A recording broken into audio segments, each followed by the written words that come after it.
nonprofits and the people behind them. Casey Cares is the intersection of the nonprofit and profit communities, making Kansas City and everywhere else a better place to live, work, and play. This Casey Cares segment was brought to you by the Ewing Marion Kaufman Foundation, www.kaufman.org. I'm Ruth Baum-Biggis. The world of philanthropy in America is at a crossroads. While more money has been given to nonprofits than at any time in our history, there are shifting sands. For example, over 13% decline in individual giving, nearly an 11% drop in charitable giving. We'll dive into that. Giving as a percentage of disposable personal income is at its lowest level in 27 years. 1.7 million nonprofits are competing for dollars, missions, and messaging. And attention spans are shorter with more devices distracting us all the time. We are in a generosity crisis, and no one knows that better than today's Ask the Expert guest, Nathan Chappell. He's Senior Vice President of Donor Search and an author of the book, The Generosity Crisis, The Case for Radical Connection to Solve Humanity's Greatest Challenges. Recently in Kansas City, Nathan joins us today to really dig into this topic and how technology, when used strategically, can help us all move forward together. Nathan, thanks for joining us. You are one busy man. Well, what a kind intro. Thank you so much. It's great to be here. I kind of don't know where to start. I want to get really into the generosity, the crisis and all of that. But let's start, first of all, where your journey began to even dive into this. Yeah, well, it's a long journey, but I'll make it quick. I was, born and raised by a great mom, a single mom, and my sister who always, as recipients of charity, always felt like we could always give back. And so we grew up fairly low income, always gave back. Not surprising, I ended up in the nonprofit sector in 2000. I spent 20 years raising money.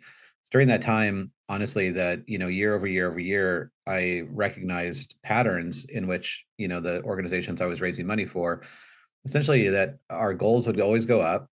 Our fundraising goals would always go up because that's what they do.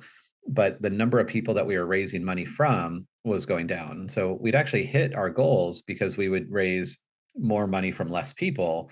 But I think around 2010, I really got concerned and started studying this effect and, kind of wondering well, what happens in the future if we all continue to raise more money from less people? So fast forward many years, I tried to convince many other people to write a book called The Generosity Crisis because it's not a very, popular thing to do. People don't like to associate crisis with generosity. And I didn't want to be the person that was blacklisted from all the dinner parties, but lo and behold, no takers on that. So I decided to jump in with a few friends of mine. And we released a book in November, actually on National Philanthropy Day in 2022. And it's just been received extremely well, which has been so great to see. So you're the canary in the coal mine. Yeah. Never, and not by intention. I honestly, about a week before the book came out, I'm like, I think we made a huge mistake. We should have not called it that. And, our publisher, talked me off the ledge and was like, no, someone has to ring the bell and, it's going to be you. And, I'm really fortunate that we stuck by our guns. There's different ways to deal with crisis. You can ignore it. In fact, my grandfather wrote a book, which I never equated this, but he wrote a book called Crisis by Consent. He was a PhD geologist and was focused on environmental climate change in 1972. And the crisis by consent was really this idea of the biggest enemy is frankly not caring, so apathy. And that holds true in I think every type of crisis. So for me, it's I don't know how much change I need to make, or if I should make change, or what kind of change I can make if I don't know the vastness of the problem. And so I think that's what the generosity crisis does in the first 100 pages. Really, it's not for the faint of heart. Have a box of cookies with you, read it. But the first 100 pages are fairly stark of this is the data behind charitable giving. It doesn't end well, but it doesn't have to be our future. And the rest of the book is dedicated, to envisioning a new future, which I think is really where it becomes more of a book of hope. It's a great book, and I don't want to steal the thunder, pardon me, because I want to encourage people to really go and read it and dive into it. And I was also lucky to hear your presentation. So I kind of got the cheat sheet in your PowerPoint. So, but if you can, what's the most alarming one or two things that really set this all in motion to you? I mean, we're raising more money than ever. Yeah, yeah. Giving, although last year, if you adjust for inflation, was the first year that we didn't raise more money. But to your point, giving has been very resilient in total, right? And I think this is where Mm-hmm. people get confused because in total, giving is around 2.1% of the GDP, and it has been that way for 40 years. The math behind it is essentially that while giving in total dollars continues to go up, the number of people making those gifts is going down. And so that means essentially high net worth, ultra high net worth individuals and amazingly generous individuals. So Mackenzie Scott and Bill Gates and other people who, put their money where their mouth is. Essentially, where that ends is that philanthropy becomes equated to wealth. And frankly, it becomes a story of inequality that we become Mm-hmm. a much less diverse philanthropy sector if we just allow essentially, this is not a bad term, but like wealthy people, making up the whole. And I think, growing up on the opposite end, I was food insecure growing up and, but we always knew the virtues of giving back. We were taught the virtues of giving back. And that's where, many people, who grew up in any type of religion, doesn't matter the type of religion, are twice as likely to give and give twice as much. The underpinning of why there's a generosity crisis is actually very complex. It's not it's not just the decline in religious participation. It's not just government involvement. It's not the fact that we all have a supercomputer in our pocket or our purse and that we're totally distracted all day by gazillions of algorithms getting our attention. It's the culmination of all those things. So it's all those things together that you have to look at that have kind of created this perfect storm of overwhelm and distraction and without an underpinning of this altruistic sense of like, I'm only here on earth for a moment in time and I need to leave the earth, ideally leave it just incrementally better than when I came here. That's the, kind of the overlay of all those things. It's like all these other, macro conditions that are happening at the same time that I think a lot of people are not being raised with this sense of, we have a role and responsibility to leave the world a better place. And so, we need to get back to that a little bit. That was pretty much in the DNA, the American fabric of society was about, giving and helping your local neighbors and community. And that's eroding. And I don't think any of us want to envision a future where where we, our kids, our grandkids live in a, unfortunately much less generous society. I don't think that plays well for anyone. And I don't think anyone wants that. So the hopeful pessimist side of me is that, I worry about the future, but I also know that I can make a difference and I know that I can choose how I spend my time. And that's really the story of the generosity crisis. That's why I did 85 presentations last year across the country to hopefully, encourage people to do the same.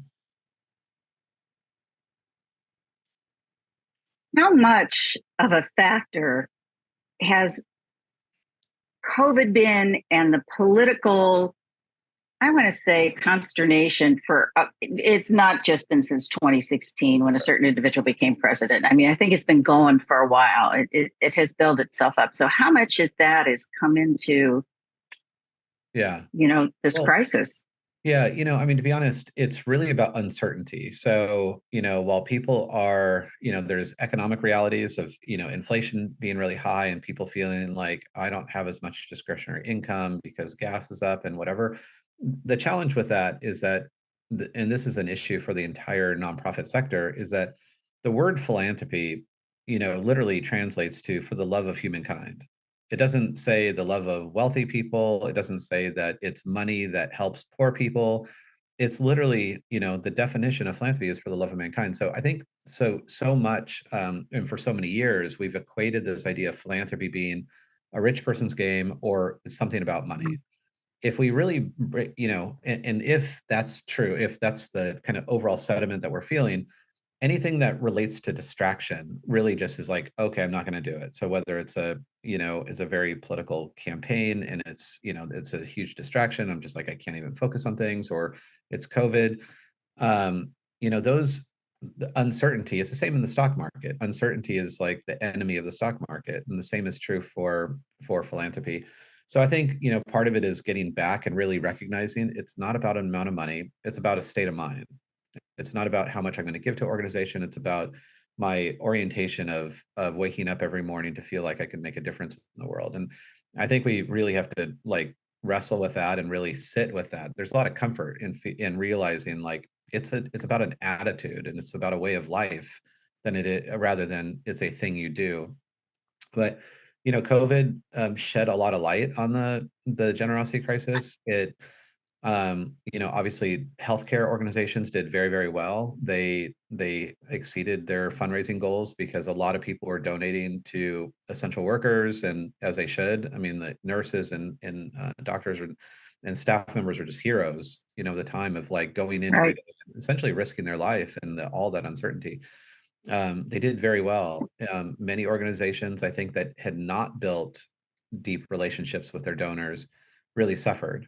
And I think we saw for the first time, this idea that in the book we talk about, this idea of radical connection. It means a connection deeper than surface level. It's not transactional. It's more of a visceral connection.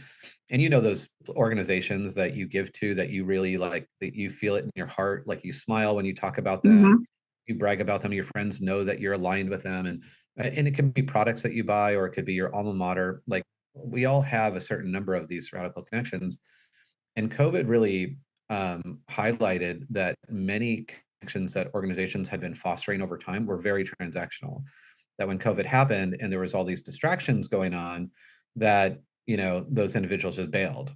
They just were like, nope, not now. I've got too much going on. I'll see you on the flip side. And those organizations Hmm. that had not vested in relationships really suffered to the point. I mean, there unfortunately many nonprofits that have had to close their doors, long-standing nonprofits that had been around for a while, because one, I mean, they didn't have the financial savings and backup to weather something that significant, which is unfortunate. But the other is that they didn't have the relationships that they could rely on and say, look, this is a really critical time for us. We've been through a lot together, through thick and thin. We really need your partnership now. So it shed a lot of light, and I think for a lot of organizations, highlighted the need to go a bit deeper than that surface level. I give you a gift and you get a receipt. Let's forge deeper relationships that will weather the trials of life. So I want to dive into radical connection because that seems to be, quote, kind of the solution to solving this. If we don't change where we're at, because it's tending to go down and there's a lot of factors there, what will happen, do you think, after studying this if we don't make that shift? Yeah, I mean, unfortunately, that's where, I just read this term, so I'll use it again, the hopeful pessimist, because it's hard to remain like, blindly optimistic that everything is gonna be fine. But the hopeful part is that, this is a moment in time where we can hit timeout and change our trajectory. But if we do not change that trajectory, the decline in charitable participation that you were talking about at the beginning is fairly significant. It's been a decrease every single year in the number of people that give. And any for-profit company or any organization that has a negative line that just goes down every single year, it's not surprising that ends at zero at some point. So this is where 20 years ago in 2000, two-thirds of Americans gave to some nonprofit. So it was pretty much on the street, two out of three people. You're like going down the street, you're like, who do you give to? Who do you to? And you have a pretty good chance that someone Yeah. will tell you, right?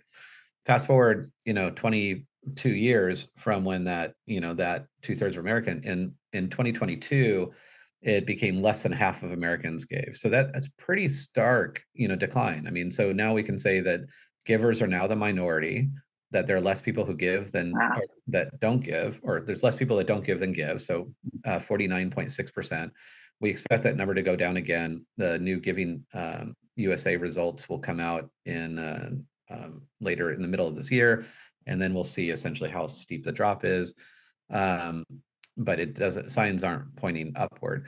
So, the sad reality of that is that in the part that should like really make us uncomfortable is that if we draw a straight line on that negative trajectory, it ends up in the single digits of individuals who are making all of philanthropy in 49 years.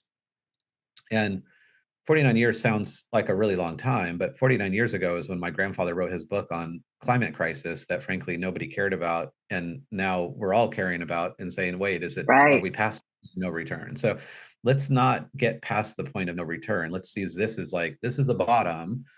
And then let's all rally to essentially stop the bleeding and then work to, move that trajectory upward. Because at the end of the day, when we get to, an area where there's single digits of individuals making up 2% of the GDP, we're talking we're talking like inequality at scale. We're talking a much, much less diverse philanthropy ecosystem that essentially, ultra high net worth people that have very good intentions and are amazing in the work that they can do to cure polio and help all sorts of causes. I don't think it's in anyone's best interest, including theirs, for only a few thousand people to be making decisions on who receives or doesn't receive essential services. And so we need to make sure that, philanthropy becomes an extremely democratic, process so that it can be represented by all the people. And so that's really what we're really trying to curtail from happening. We're talking with Nathan Chappell. He's one of the authors of The Generosity Crisis. Okay, don't go, run to your liquor cabinet or anything. We're trying to unwrap this to see where we can, nothing wrong with having a cocktail, but, don't panic. We're not going to jump off the ledge because in the book, you posit there's a way to correct. There's a way to look at this aha moment and say, we're not going to be paralyzed. Here's what we can do. It's called radical connection. Okay, what is that for folks who haven't had a chance to look at the book? Yeah, no, thank you. We and on a little side note, my biggest regret is not forming a partnership with Girl Scouts, and giving a box of Girl Scout cookies with every book sold, because it would have made the medicine go down a little bit better. But as we kind of flip the script and we get past page 88 in the book, we have to imagine a different future. We can't just we have to find a reason to wake up in the morning and feel good about our potential. And one of it was really taking stock on first what nonprofits. I think the biggest takeaway is what nonprofits, I think their normal orientation when they wake up every day and they go to work and they think they're doing their thing, is that they kind of go to work thinking that they're in the business of raising money. They're supporting their mission, and to support their mission, they have to raise money. The reality is they're not in the business of raising money. They're in the business of building connection. And we live in this attention economy. And in the attention economy, connection is like literally gold. Like it is the thing that is. Yeah. So the one thing that we can do, we all intuitively know how to do this, is build connection. So the idea of radical connection is essentially first identifying that there are forms of connection that the world would say, I buy products from whatever, I don't know. I mean, there's a plethora of them, from Patagonia to Body Shop to Ben and Jerry's ice cream, and I can feel good about those things. Is that's an association or affiliation. Like I have an affiliation because I buy Newman's Own salad dressing because I know the profits is actually a nonprofit and I feel good about that. That's kind of a one-way street. Sorry. The other is going past that to essentially a type of connection. So first realizing that like affiliation association is what many nonprofits are doing today. They're just checking the box and saying, what, like, you make a gift, I give you a receipt, and then I'll hit you up again next year, and that's kind of how a lot of fundraising has been done. Radical connection is much deeper. It goes way beyond just that checking the box, and it's much more visceral. It also means that nonprofits have to say no to more. They have to say no to like, I'm just going to put all my eggs in, I'm just going to email and text and send more mail to spam people. And if at least I can win the goal, incrementally, I'm okay. The reality is that we can raise a lot more money by going deeper with fewer people than spreading out all of our resources, more broadly and throwing spaghetti on the wall. That's just how fundraising used to be. I mean, fundraising was this way for like thousands of years. So, I mean, since literally like Aristotle talked about, philanthropy, it was a more personal thing. And then, in democracy in America, it's like It's, when the origins of like the Red Cross was like neighbors helping neighbors and going door to door and those types of things. When I started in 2000, I had two Rolodexes on my desk. And I remember the day I got my second Rolodex, I'm like, my network is so great. Like I have lots of people I could go to lunch with every day. And we go from that, from a very, very personal, intimate type of fundraising to fast Mhm. forward 24 years, a very transactional type of fundraising where it's just like, and not to say technology is good in so many ways, but I think we've offloaded so many relationships, Mm. for revenue, and we've traded those relationships for transactions, and we've used a lot of automation to do that. It's going to take a conscious effort to say, let's stop just saying more is better. Let's go deep file. Let's spend more time with fewer people that we know are going to go the distance with our organization. And it feels counterproductive and counterintuitive, but anyone who's been in the nonprofit sector for a good number of years remembers the time that it was like that, and they know the benefits that they can see when they build those really strong bonds with individuals. How do we get, well, before we go there, I have to share with our audience, you gave a wonderful analogy of attention spans of people. And I know this is more tactical down, but how our attention spans today are less than a goldfish. That Yeah. was a little disconcerting. Now, it was only by 1 second, but so if you're going to have this radical connection and we don't have people's attention spans, how do you do that as a day-to-day nonprofit? How do you make that happen? Yeah, I mean, that's such a great point because, we all know the struggle every day, right? We wake up and we turn off our Google alarm clock and our phone is there. The average person is within 3 feet of their phone 24/7. They receive 333 emails a day, see, they scroll 300 feet on their phone a day. So this is why we're in this attention economy, right? Your attention is, at an all-time premium. And the goldfish scenario is just it's to highlight. I mean, in fact, it's since 2000 to today, even though it's incremental, it's just a few seconds. It's a 25% decrease in our ability to pay attention, 25% in 20 years. So that's the reality. Again, nonprofits aren't in the business of raising money; they're in the business of connection, right? And essentially a meeting with people. I think all this says is that, as people are overwhelmed externally, they tend to move inward. They want to know, where do I place my trust? Like, where do I invest? And most people, when you trust externally, because whether it's a government or media or all those things, and trust in those things are all-time low, is that they tend to move inward. We as humans are built to be in connection. So, to smaller groups of people, friends, family, coworkers, things like that, a nonprofit is and should be kind of that trusted entity in a community to say, like, when you don't know what's going on and it all feels weird out there, like, this is your safe harbor. I think that is a tremendous opportunity for nonprofits to be, as they always have been, that beacon of hope, that safe harbor for people to look at and be like, I can go here and know that there's ethical people doing competent things. And I think that's a real win. For me, I talk a lot about personalization. And as like in this world of automation and the number of algorithms, so the average person will interact with around 5,000 algorithms per day by next year. So, I mean, literally from the moment you wake up to the moment you go to bed, there are algorithms that are essentially striving to get your attention. The one thing that breaks through all of that, like the kryptonite for algorithms, is like a handwritten note, something that's like deeply personal, a phone call to be like, I just wanted to see how you are.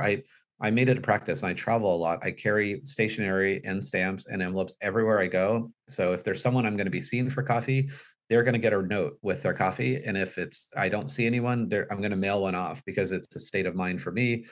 And it's amazing when you think about this, and everyone knows this intuitively. Like you get a handwritten note that's actually not just a signature on a Hallmark card. You don't throw it away, right? I mean, if you do, then maybe you shouldn't be in this business. But most people I know, like vast majority of people, like they cherish that note, and you're going to keep it. And you're going to put it in a drawer somewhere, or you have a box somewhere, and there's probably this inclination that like when you pass, like your kids or grandkids will read through those notes one day and be like, oh, my grandfather like really made a difference in the world. And the premium on personalization has never been higher because we live in this super algorithmic world. And again, this is the thing that cuts through all of it, is do those things. Now, those things aren't very scalable. So many nonprofits will be like, well, okay, but yeah, I get that. I can start my day and write 5 thank you notes, but that's not very scalable.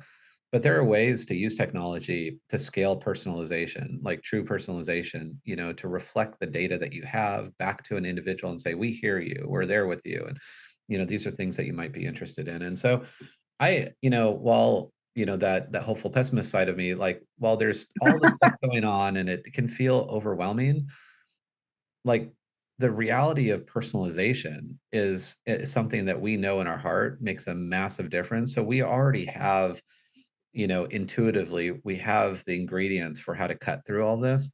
And I think we change our perspective, we change our orientation around, like, my role every day is to wake up and do some good, and your role is to amplify that generosity so that others can see it and model it. I think it can spread. I mean, yeah, there's a book actually that came out last year. Now I'm going to draw. I'm not going to remember, but essentially it was the idea that COVID was basically a tiny little virus, and it spread like wildfire. So like things can spread, and I think this idea of generosity, if we really kind of this infectious type of generosity, I think it's called infectious generosity, actually. There we go. Can actually, really take off if we do this at scale with our friends and our neighbors and our family, and we're modeling this and we're talking about what's going well and what's not going well around the dinner table and within our communities. There's so much more we could dive into, and we're getting close to ending our time together. What I'd like you to leave with us is ways to go find out more about the book, more about this whole concept, how we can begin to make this happen and make a change for good. Yeah. Well, thank you. And thanks for the opportunity to share this message. Because I think it's so important. We just all need to really rally together to envision a brighter, more generous future. The book is on Amazon and Barnes and Noble. It's called The Generosity Crisis. It's on Audible as well. But we also have lots of free resources on our website. If you go to generositycrisis.com, there are downloads. And some of the downloads, like, we just, again, we didn't really care if people liked or hated the book. We knew it was a way that they were talking about it, whether they liked or hated it. Like, if, the worst thing is apathy, it's like the best thing you could do is just say, I love it or hate it, and this is the reason why. And so we created some cheat sheets. We created a book club guide. So there's a lot of generosity book clubs going on around the country, and I'll usually jump in for 30 minutes to answer questions, and but I want them to wrestle with it. Like, it's just I want other people to talk about things. And then we have a conversation starters, and I use them for my team, and we around the dinner table.